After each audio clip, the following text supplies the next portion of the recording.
Hey everyone, this is Tony from Greasy Wrench Auto. Today we're working on a 2010 Ford F150. Truck's in to replace a leaking heater core. Here's the part number for this. And then we got 2 gallons of concentrated coolant, since this takes 16 quarts. To start off, we're going to start off by draining the coolant. So go ahead and remove your cap.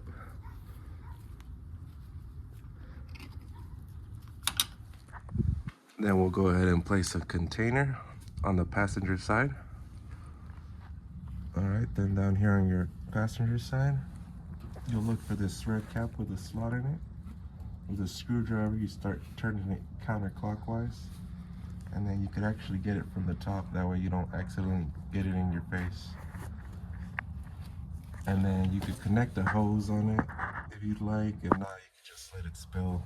Just know that it'll go everywhere if you don't place a hose. Alright, so we got the coolant drained. Went ahead and closed it back up. That way we don't forget about it. And then we're gonna go inside. And with a screwdriver, you'll see some tabs on here. Just pop those off. Same on the passenger side.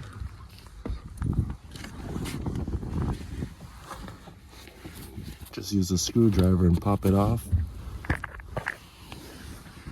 And then you could just pull it out.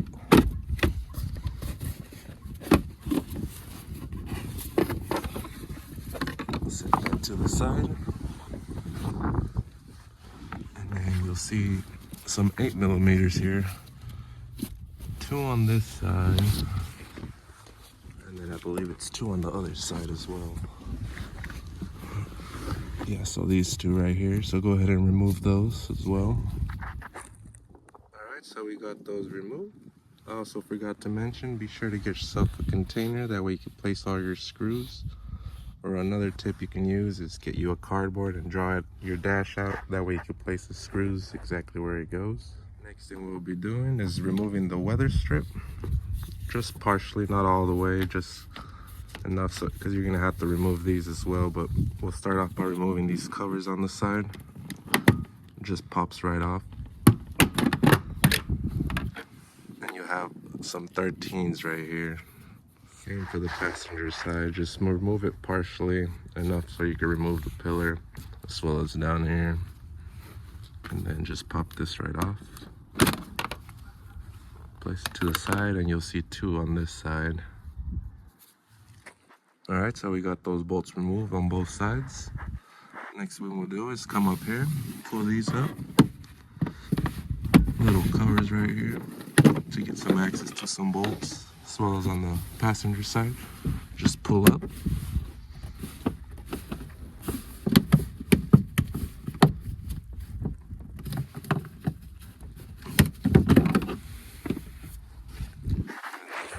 Look in there, you have this 7mm right here, and with an extension you get those 2 13s right here. And on the passenger side you have that 1 7mm. On this side. So get those next.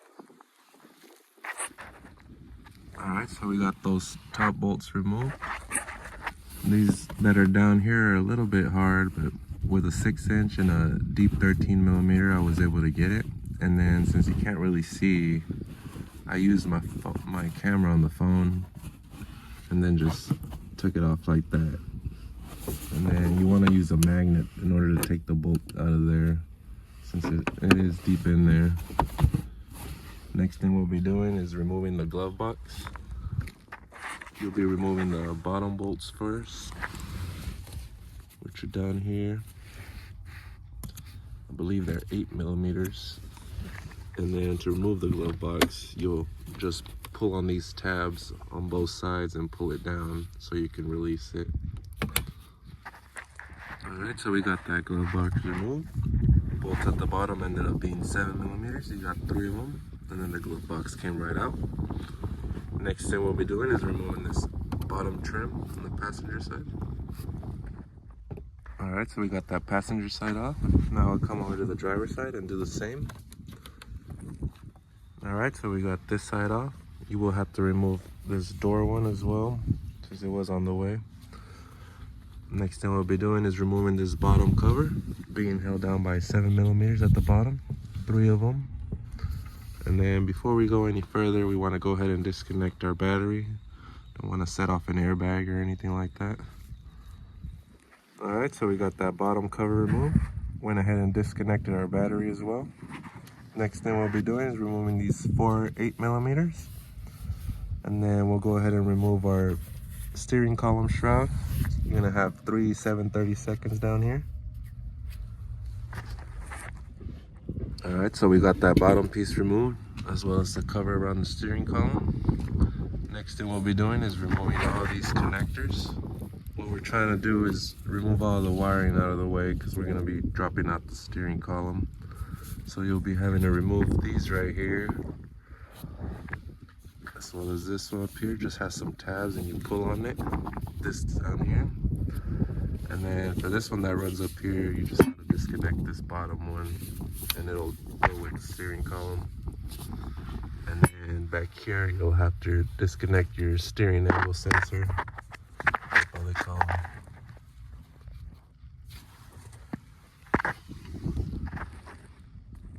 Alright, so we got those connectors removed. Also be sure to remove the tabs that are holding the harness onto the steering column.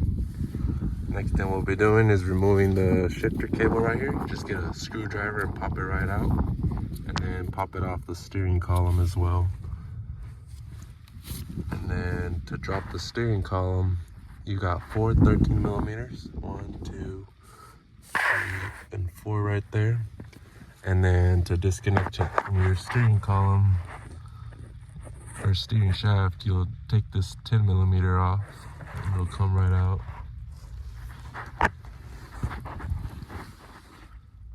Alright, so we got the steering column out. Easiest way I found this to do was be sure to remove that 10mm first, pull that shaft back in order to clear the steering column, and then you can start off by removing the ones in the back first. And then before you remove that last one, just hold it up, that way it doesn't fall on you or anything. And then once you remove it, be sure not to turn your steering wheel 360, because it will mess up that clock spring and then you'll have an airbag light. And then at the bottom on the shaft, it only goes in one way, so you can't really mess it up going in the wrong way. Just don't let it go, like I said, don't let it go 360. Alright, so next thing we'll be doing is removing the connect to your brake switch. Then we'll be removing these top pillars on both sides. Passenger side will have 2 8mm. Driver side just pops off. Alright, so we got those pillars removed. Those 2 passenger bolts ended up being 7mm. And then next thing you'll want to do is remove this 13mm up at the top. Passenger side doesn't have one. And then you'll also want to go ahead and release your parking brake cable, just the release cable up here at the top. That way it'll let the dash move forward. Alright, so we release the parking brake release cable. Also be sure to remove it from your pedal as well. And then we remove that top bolt up here. And then as soon as you remove that bolt, you can see how loose it got. Just slowly start backing it out and be watching out for any cables that are holding it back. Alright, so I already got the dash out about as far as I could get it. Ended up releasing all the harnesses down here by the floor.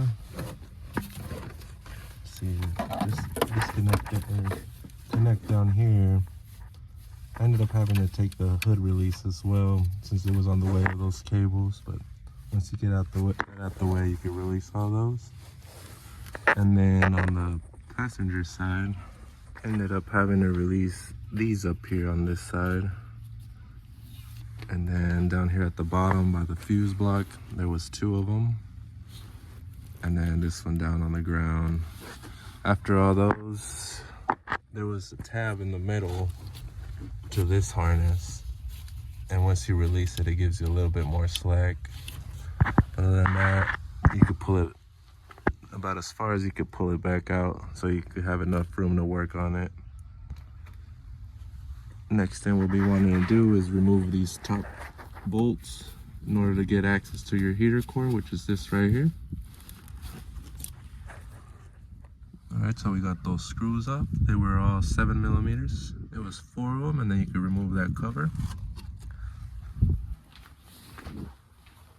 Next thing we'll do is remove the coolant hoses up here at the top. You got some tabs on each one. Be sure to remove them all the way from the back. Alright, so we got those lines released. Here's an example.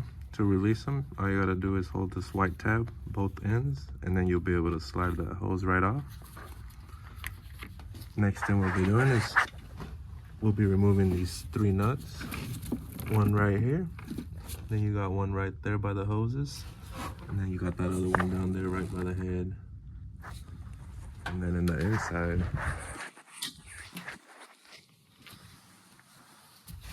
you'll be removing this one right here, and then this one down here. And I believe that's it, and you'll be able to pull it back just enough to be able to take out your heater core. Alright, so we got those nuts removed. Ended up having another one up here at the top, and this one's a little weird. It has a tab on it, so you have to remove that tab first. I guess I do it so it doesn't fall down in there. But then after that, you should have enough room to pry it a bit, and then you want to cut it at the top so you can slide the heater core right out. So what we want to do is not drain the AC. Alright, so we got that heater core out. It is a little challenging, just be careful not to rip the AC lines down at the bottom. But once you get it out, if it was leaking, I'm gonna go ahead and clean the inside before I pop in that new one, as well as over here. That way it doesn't keep spraying coolant through the vents. Alright, so we got it all cleaned out. Got the new heater core reinstalled. I said it is a bit challenging. Just take your time, don't rush through it and end up breaking something. Next thing we'll be doing is going ahead and putting our nuts back on there. 3 on each side, 3 in the inside, and then 3 on the outside.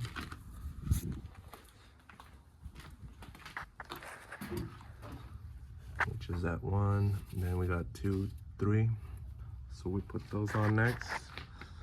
And then on your old heater core, be sure to remove your quick connects out with a pocket screwdriver, and then put it on your new one. That way you connect your new hose or your hoses back on there. Alright, so we got those 3 nuts on each side reinstalled. Put those quick connects back on. It's easier to put them on the hose, that way you can just slide them on instead of trying to guess at it. But we got those on as well. Pull on them just to make sure they're grabbing. So now on the inside, usually your heater core comes with a little bit of foam padding, and so what you could do is cover up any kind of gap anywhere you see light or whatnot.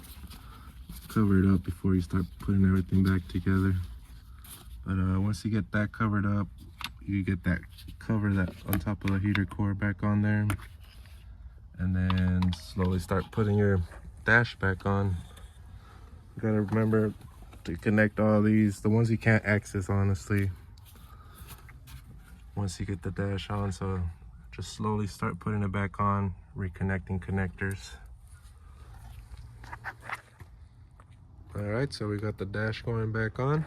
Got most of our connectors back on. Have this one on the ground, 2 to your fuse block. Have these here, you can actually access these through the glove box hole. Have this one down here, and then your radio antenna. And then on the driver's side, we got these connectors back on. There's a total of 3 of them. And so I went ahead and started the bolts on the side as well as on the passenger side. That way it wouldn't fall on me. You could go ahead and tighten those, and then you go go ahead and reinstall the ones at the top. You had 2 on this side, and then 1 on the passenger side. And then remember you had 1 on this side as well, at the top. And then you go ahead and reinstall those 2 at the bottom as well as reinstall your hood release. Alright, so we got all those bolts retightened. The ones on the top are a little bit challenging, but the best advice I could give is use a magnet and then try to place it in the hole where it just sits straight. That way you could just go directly and tighten it. Next thing we'll be doing is popping on the trim pieces back on. The pillars, that side had 2 7mm, and then these on the top just pop right in. And then we'll also be popping these back in as well, same as the passenger side. And then be sure to reconnect your parking brake release cable as well. Alright, so we got those trim pieces reinstalled. Went ahead and popped in that bottom one as well. Next what we'll be doing is reinstalling the steering column, as well as go ahead and reinstall your glove box. Alright, so we got that steering column reinstalled. Went ahead and reconnecting the steering shaft as well. Reinstalled that 10mm. So now you can go ahead and start reconnecting all your connectors, starting with your steering angle sensor, this one right here, and then all the ones that go up here. Once you get all those on, you can put your steering shroud. Then you get that metal plate and put that plastic cover back on. And after that, you could reconnect your battery. Alright, so we got everything finished up inside. Filled up the coolant, started it up. Now I'm just letting it warm up and air out. Other than that, if you like this video, please like and subscribe. Thank you, and have a great one.